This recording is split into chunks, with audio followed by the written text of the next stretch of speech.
Hello, and welcome back to Truth Has No Feelings with Luke Evans. Of course, again, I'm your host, Luke Evans.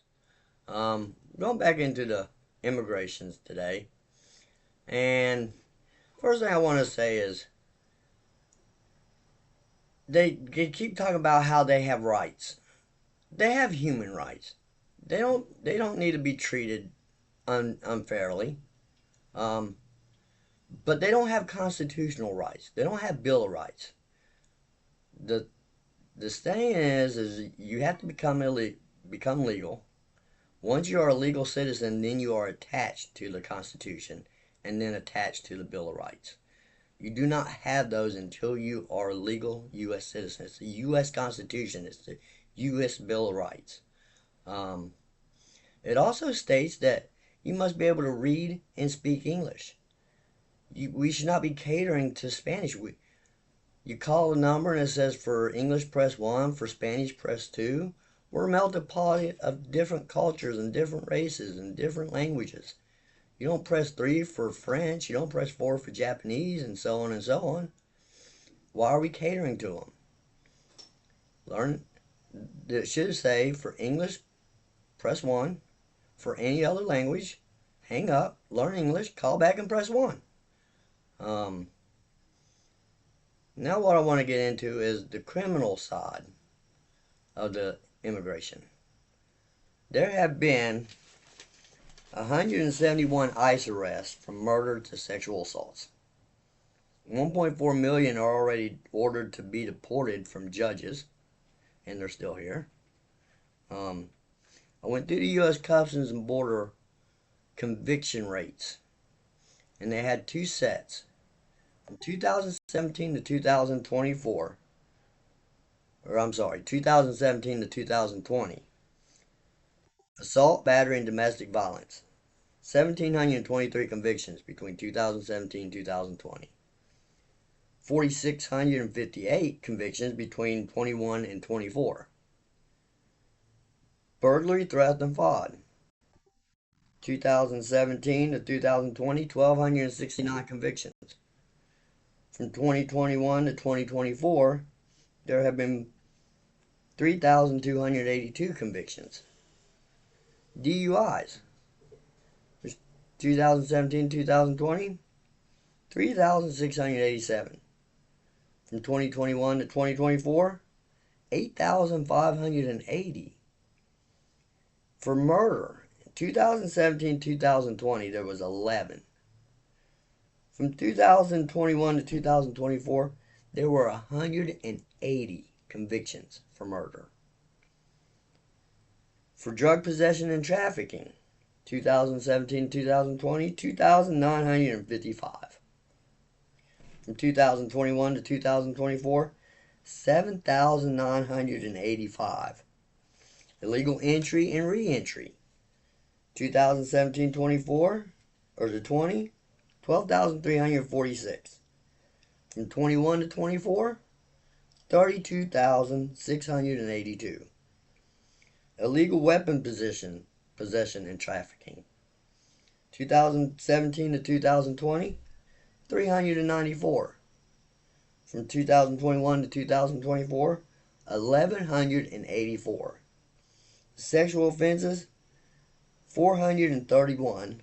From 2021 to 2024, 1,358.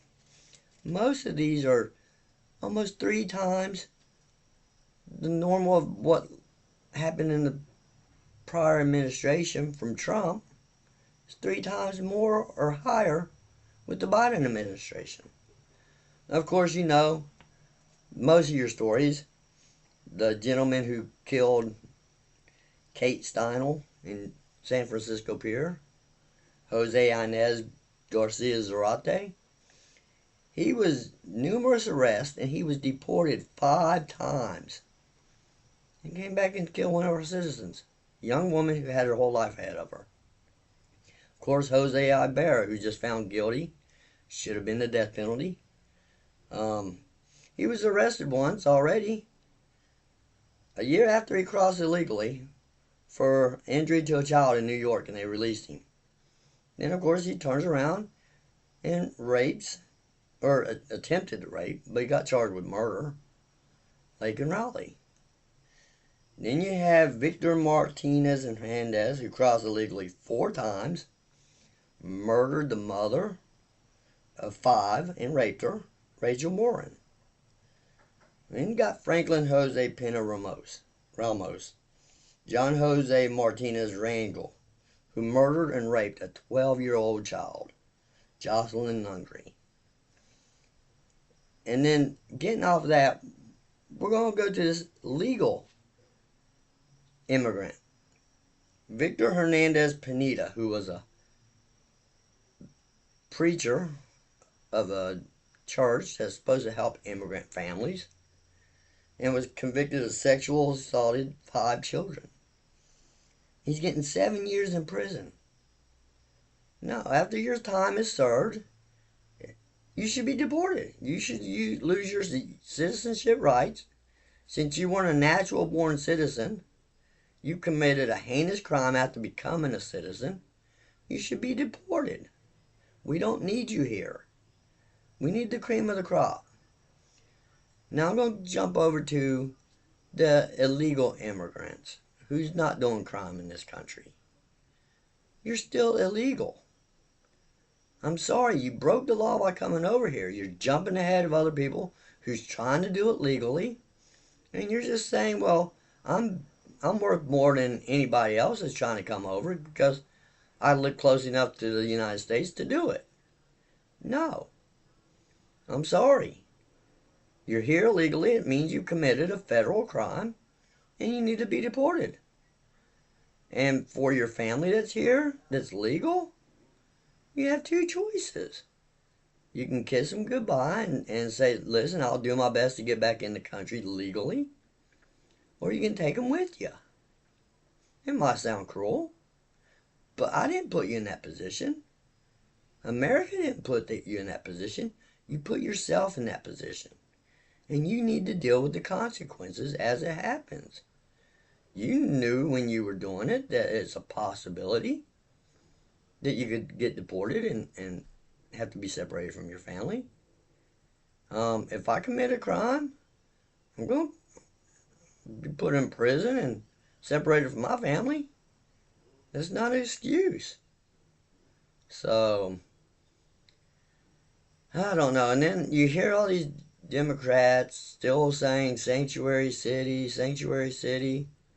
Well, if y'all want to play that game, that's fine, but we all shouldn't have to pay for them. If you want them in your city, you pay for them. Stop taking federal money. I don't want my taxes to go to pay for that. There's a lot of people who don't want their taxes to pay for that. Use it to help you as citizens and go from there.